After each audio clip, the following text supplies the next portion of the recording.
বন্দ্যোপাধ্যায় কি বলছেন? কল্যাণ বন্দ্যোপাধ্যায় বলছেন একজন বান্ধবীকে একজন বন্ধু যদি রেপ করে তাহলে সরকার কি করবে, পুলিশ কি করবে? নির্লজ্জ কল্যাণ বন্দ্যোপাধ্যায় কি বক্তব্য রেখেছেন শোনাবো। রাত জাগো দিন জাগো, নিরাপত্তা কি আছে? সব জায়গায় তো একই অবস্থা। পুরুষের মানসিকতা যদি যতক্ষণ না ঠিক হবে ততক্ষণ পর্যন্ত এগুলো ঘটবে। কিন্তু একজন বন্ধু যদি বান্ধবীকে রেপ করে তাহলে সেখানে নিরাপত্তা কি করে দেবে বলুন তো আমাকে? কলেজের ভেতরে যদি করে সেখানে পুলিশ থাকবে? কলেজে শিক্ষা প্রতিষ্ঠান, আরে ভাই শিক্ষা প্রতিষ্ঠানে কি পুলিশ থাকবে? আপনি বলুন না।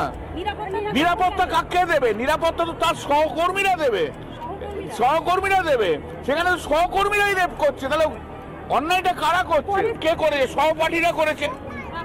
হ্যাঁ, প্রাক্তনরা ঢুকলো কি করে? তাদের সঙ্গে নিঃসন্দেহে প্রাক্তনরা যখন ঢোকে তখন সেই নিঃসন্দেহে কিছু লিঙ্ক আছে। কল্যাণ বন্দ্যোপাধ্যায়, মদন মিত্র, তৃণমূল কংগ্রেস এখন সাফাই দিতে ব্যস্ত। এখন তারা ব্যাখ্যা করতে ব্যস্ত যে এই মনোজিতের সঙ্গে তৃণমূলের কোনো যোগ নেই এবং এই ধর্ষণ হয়েছে, এই গণধর্ষণের ঘটনার যে অভিযোগ উঠছে তার সঙ্গে তৃণমূলের কোনো যোগ নেই। যদি তৃণমূলের কোনো যোগ না থাকে একটা সহজ প্রশ্নের উত্তর দিন। এই মনোজিৎ টিএমসিপি করতো, তাকে টিএমসিপি বলেনি এই ঘটনা ঘটতে, মেনে নিলাম, কিন্তু মনোজিৎ পড়াশোনা হয়ে যাওয়ার পরেও এই কলেজে অস্থায়ীভাবে চাকরি পেল কোন জাদুতে? সেই প্রশ্নের উত্তর দিতে পারছেন আপনারা অপরাধকে নিন্দা না জানিয়ে অপরাধীকে জাস্টিফাই করার জন্য যে মন্তব্য করছেন তা গোটা বাংলার মা বোনেদেরকে অপমান করছেন। আর এই কল্যাণ বন্দ্যোপাধ্যায় একদিন পর যখন এই খবর সম্প্রচার হচ্ছে, সেই খবর সম্প্রচার লাগাতার খবর সম্প্রচার হওয়ার পর একদিন পর 24 ঘন্টা পর ইউটার্ন নিচ্ছে। কি বলছেন তিনি শোনায়।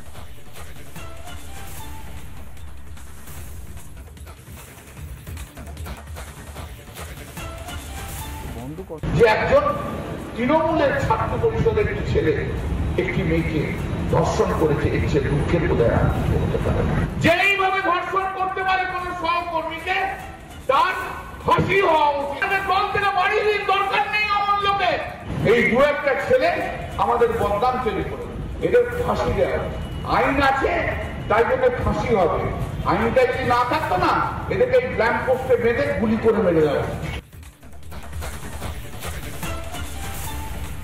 ইউটার্ন নিয়ে কল্যাণ বন্দ্যোপাধ্যায় কি বলছেন শুনলেন আপনারা, এই মন্তব্য শুনছেন। কিন্তু 24 ঘন্টা আগে এই কল্যাণ বন্দ্যোপাধ্যায় বলেছিলেন যে বান্ধবীকে বন্ধু রেপ করেছে, এতে সরকার কি করবে, পুলিশ কি করবে?